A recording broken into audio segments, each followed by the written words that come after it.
আসসালামু আলাইকুম। সকলকে শুভেচ্ছা জানিয়ে শুরু করছি আজকের পর্ব। আজকের আমার এই ছোট্ট ক্ষুদ্র প্রয়াস হচ্ছে তাদের জন্য যারা সামনে বিসিএস ভাইভায় অংশগ্রহণ করছেন অথবা যারা কম্পিটিটিভ এক্সামগুলোতে শর্ট কোশ্চেন অনেক পরীক্ষায় এখন দিয়ে থাকছে, যারা অংশগ্রহণ করছেন তাদের জন্যই আমার এই প্রয়াস। আজকে আমরা জানার চেষ্টা করব 1954 সালের একটি নির্বাচন হলো, যেটিকে আমরা যুক্তফ্রন্টের নির্বাচন বলি। এই নির্বাচনে যুক্তফ্রন্ট কীভাবে গঠিত হলো সেই বিষয়টি জানবার চেষ্টা করব।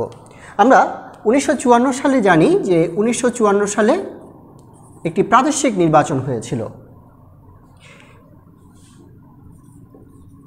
এই প্রাদেশিক নির্বাচন, সেখানে প্রধান দল হিসেবে আগে থেকেই ছিল মুসলিম লীগ। এর বিপরীতে একটি রাজনৈতিক প্ল্যাটফর্ম গঠিত হয়, যেটিকে আমরা যুক্তফ্রন্ট অথবা ইউনাইটেড ফ্রন্ট বলেই জানি। আমরা জানি যে 1946 সালে একটি নির্বাচন হয়েছিল। এই 46 সালের নির্বাচন হয়েছিল, সেখানে মুসলিম লীগ সংখ্যাগরিষ্ঠতা অর্জন করে এবং সেটি অনেকটা ধর্মের আবহের মধ্য দিয়েই এই নির্বাচন অনুষ্ঠিত হয় এবং মুসলিম জনগোষ্ঠীর প্রতিনিধিত্বকারী দল হিসাবে মুসলিম লীগ এখানে সংখ্যাগরিষ্ঠতা অর্জন করে বা জয়যুক্ত হয়। কিন্তু 47 সালের 14ই আগস্ট যখন ধর্মের ভিত্তিতে দুটি রাষ্ট্রের জন্ম হলো, তখন 46 সালে নির্বাচিত প্রতিনিধিরাই, আবারও বলছি, 46 সালে নির্বাচিত প্রতিনিধিরাই 47 সালের পূর্ববঙ্গ প্রাদেশিক পরিষদ, এই প্রাদেশিক পরিষদের সদস্য হিসাবে দায়িত্ব পালন করলেন। সুতরাং এই 46 থেকে 51 এই 5 বছর তাদের দায়িত্ব পালন করার কথা। তারা সভ্য হিসাবে পূর্ববঙ্গ প্রাদেশিক পরিষদের দায়িত্ব পালন 5 বছর করলেন, কিন্তু ক্ষমতা আর ছাড়লেন না। বিভিন্ন টালবাহানা করে তারা আরও 2 বছর ক্ষমতায় থাকলেন, অর্থাৎ তারা 54 সাল পর্যন্ত ক্ষমতায় থাকলেন। তাহলে এই যে 46 থেকে শুরু করে 53 পর্যন্ত প্রায় 8 বছরের যে দুঃশাসন, সেই দুঃশাসনে পূর্ববঙ্গের মানুষ প্রচণ্ড অসন্তুষ্ট হয়েছিল। তার কারণ হচ্ছে মুসলিম লীগের দুর্নীতি, স্বজনপ্রীতি এবং এই যে সমগ্র অঞ্চলের বাণিজ্যিক মাত্র 22 পরিবারের হাতে এই জিম্মি ছিল। যাই হোক,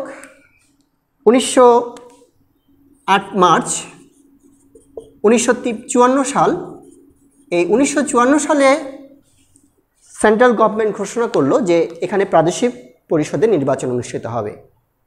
সুতরাং প্রাদেশিক পরিষদের যদি নির্বাচন হয়, তাহলে পূর্ববঙ্গের প্রতিনিধিত্বকারী রাজনৈতিক দলগুলো তাদের প্রতিনিধিত্ব রক্ষা করার জন্য তারা উঠে পড়ে লাগে এবং এরই ধারাবাহিকতায় তারা তাদের যে ম্যানিফেস্টো সাধারণ জনগণকে বোঝাতে চেষ্টা করে। এখানে একটি কথা বলে রাখা দরকার যে 8ই মার্চ 54 যখন নির্বাচনের তারিখ ঘোষণা করা হলো, তখন কে ফজলুল হকের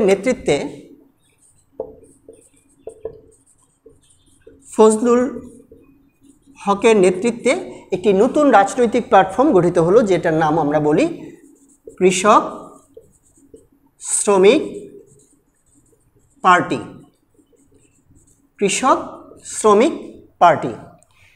এখন একটা বিষয় খেয়াল রাখা দরকার যে 1936 সালের একটি নির্বাচন অনুষ্ঠিত হয়েছিল, যেখানে কে ফজলুল হক সাহেব এই নির্বাচনে অংশগ্রহণ করে এবং জয়যুক্ত হয় এবং সেখানে তার রাজনৈতিক দল ছিল হচ্ছে কৃষক প্রজা পার্টি। তাহলে কেন তিনি 1953 সালে এসে তার রাজনৈতিক দলটির নাম পরিবর্তন করলেন?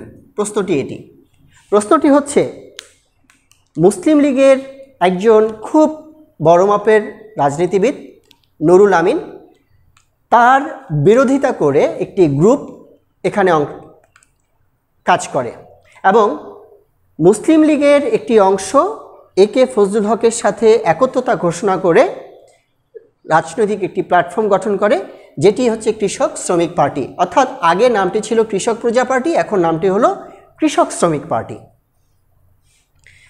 এরই ধারাবাহিকতায় 1953 সালের 16ই নভেম্বর 16ই নভেম্বর আওয়ামী মুসলিম লীগের দ্বিতীয় কাউন্সিল অনুষ্ঠিত হয়। দ্বিতীয় কাউন্সিল অনুষ্ঠানে ভাসানী সেখানে সভাপতি নির্বাচিত হন, 4 জন সহসভাপতি নির্বাচিত হন, তাদের মধ্যে অন্যতম ছিলেন আবুল মনসুর আহমদ।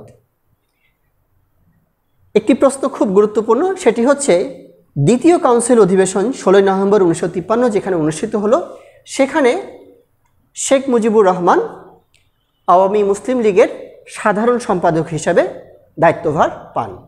তাহলে প্রশ্ন যদি এটা হয় যে তিনি কবে পেলেন আওয়ামী মুসলিম লীগের সাধারণ সম্পাদক দায়িত্ব, তাহলে উত্তর হবে 16 নভেম্বর 1953।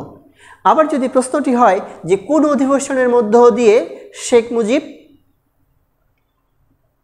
সাধারণ সম্পাদক হন, উত্তরটি হচ্ছে দ্বিতীয় সম্মেলনের মধ্য দিয়ে। যাই হোক, 16 নভেম্বর 1953 সালে যখন অধিবেশন হলো এবং 18 নভেম্বর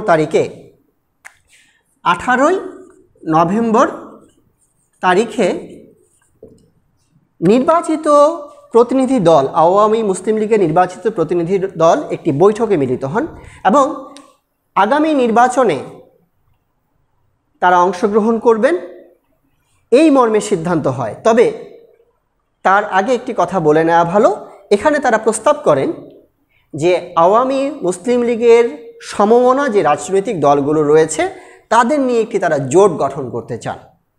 এখানে অনেকগুলো পার্টি ছিল, তারা একত্রিত হন। পরবর্তীতে 4 ডিসেম্বর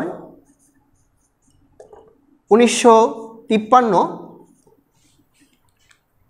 এই তারিখে 4টি রাজনৈতিক দল একত্রিত হয়ে যুক্তফ্রন্ট অথবা ইউনাইটেড ফ্রন্ট নামে একটি রাজনৈতিক প্ল্যাটফর্ম গঠন করে।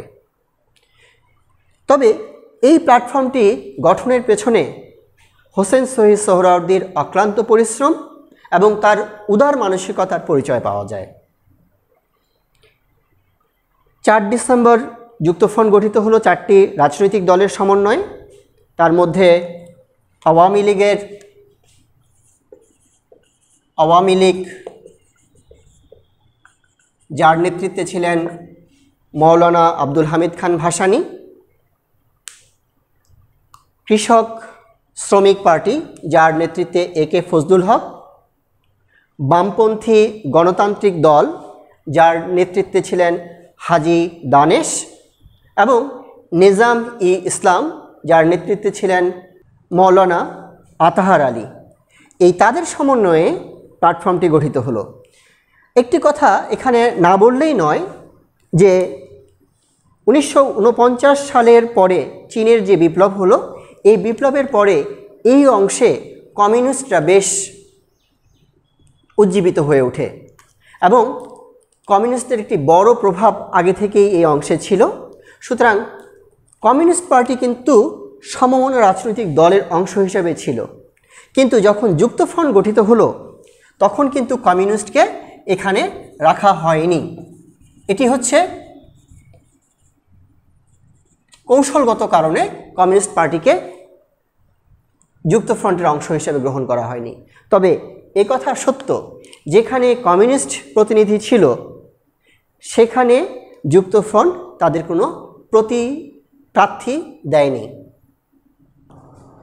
এই নির্বাচনে দলীয় যুক্তফ্রন্টের প্রতীক হিসাবে নৌকাকে গ্রহণ করা হয় এবং তাদের ম্যানিফেস্টো 21 দফা প্রণয়ন করা হয়। 21 দফা প্রণয়নে সবচেয়ে গুরুত্বপূর্ণ ভূমিকা পালন করেন আওয়ামী মুসলিম লীগের সহসভাপতি হিসাবে নির্বাচিত ব্যক্তি, তিনি হচ্ছেন আবুল মনসুর আহমদ, যিনি অক্লান্ত পরিশ্রম করে জনমানুষের পালস বুঝে জনগণ কি চায় সেই অনুযায়ী 21 দফা প্রণয়ন করেন এবং 21 দফা জনগণের দাবি হিসেবে সকল সমাজে সকল স্তরে সমাদৃত হয়। ধারাবাহিক প্রচেষ্টার পরের অংশ থাকবে 54 নির্বাচনের তাৎপর্য। সে পর্যন্ত সবাই ভালো থাকবেন।